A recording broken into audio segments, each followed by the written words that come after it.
नमस्कार भक्तजनों। आज मैं माघ मास महात्म के चौथे अध्याय का वर्णन करता हूँ। श्री वशिष्ठ जी कहने लगे, हे राजन, अब मैं माघ के उस महात्म को कहता हूँ जो कार्तवीर्य के पूछने पर दत्तात्रेय ने कहा था। जिस समय साक्षात विष्णु के रूप श्री दत्तात्रेय सत्य पर्वत पर रहते थे, तब महिष्मति के राजा श्रेष्ठ अर्जुन ने उनसे पूछा कि हे योगियों में श्रेष्ठ दत्तात्रेय जी, मैंने सब धर्म सुने, अब आप कृपया करके मुझे माघ मास का महात्म कहिए। तब दत्तात्रेय जी बोले, जो नारद जी से ब्रह्मा जी ने कहा था वही माघ महात्म मैं तुमसे कहता हूँ। इस कर्म भूमि भारत में जन्म लेकर जिसने माघ स्नान नहीं किया उसका जन्म निष्सफल गया।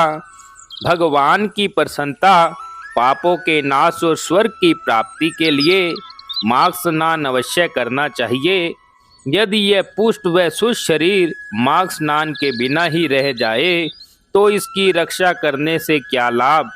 जल में बुलबुले के समान, मक्खी जैसे तुच्छ जंतु के समान यह शरीर माघ स्नान के बिना मरण समान है। विष्णु भगवान की पूजा न करने वाला ब्राह्मण, बिना दक्षिणा के श्राद्ध, ब्राह्मण रहित क्षेत्र, आचार रहित कुल, ये सब नाश के बराबर हैं।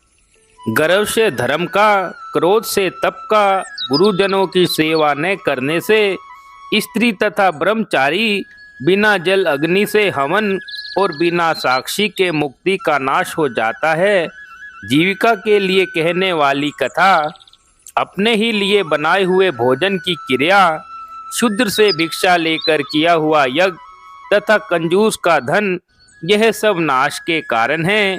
बिना अभ्यास और आलस्य वाली विद्या, असत्य वाणी, विरोध करने वाला राजा, जीविका के लिए तीर्थ यात्रा, जीविका के लिए व्रत, संदेह युक्त मंत्र का जप, व्यग्रचित होकर जप करना, वेद न जानने वाले को दान देना, संसार में नास्तिक मत ग्रहण करना, श्रद्धा बिना धार्मिक क्रिया, ये सब व्यर्थ हैं। और जिस तरह दरिद्र का जीना व्यर्थ है, उसी तरह माघ स्नान के बिना मनुष्य का जीना व्यर्थ है।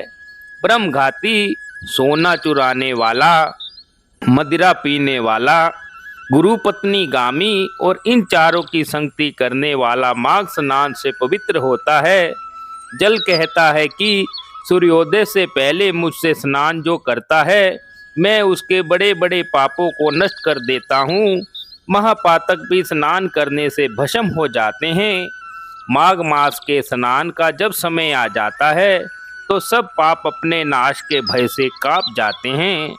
जैसे मेघों से मुक्त होकर चंद्रमा प्रकाश करता है, वैसे ही श्रेष्ठ मनुष्य माघ मास में स्नान करके प्रकाशमान होते हैं। काया, वाचा, मनसा से किए हुए छोटे या बड़े, नए या पुराने सभी पाप स्नान से नष्ट हो जाते हैं। आलस्य में बिना जाने जो पाप किए हैं वह भी नाश को प्राप्त हो जाते हैं। जिस तरह जन्म जन्मांतर के अभ्यास से आध्यात्मिक ज्ञान की प्राप्ति होती है, उसी तरह जन्म जन्मांतर के अभ्यास से ही माघ स्नान में मनुष्य की रुचि होती है। यह अपवित्रों को पवित्र करने वाला बड़ा तप और संसार रूपी कीचड़ को धोने की पवित्र वस्तु है। हे राजन, जो मनवांछित फल देने वाला माघ स्नान नहीं करता, वह सूर्य चंद्र के समान भोगों को कैसे भोग सकते हैं। इस प्रकार चौथे अध्याय को आज पूर्ण किया जाता है।